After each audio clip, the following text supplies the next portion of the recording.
खबर शामिल करते हैं कोटला अरब अली खान से। शमशाद अली मलिक की रिपोर्ट के मुताबिक आज डेरा चौधरी अब्दुल मालिक पर एमएमई चौधरी आबिद रजा से अहम मुलाकात। इस मुलाकात में सीनियर सहाफ़ी एंकर पर्सन फारूक मुमताज भी शामिल थे।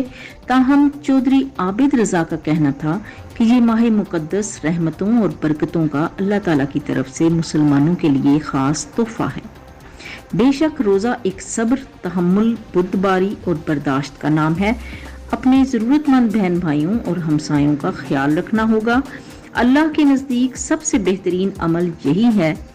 एक सवाल के जवाब में उन्होंने कहा कि मैं अपने हल्का का अवामी खिदमतगार हूँ। मेरी यही कोशिश रही है अपने हल्का के अवाम के लिए ज़िंदगी की तमाम बुनियादी सहूलतें मुहैया की जाएं। रोड्स,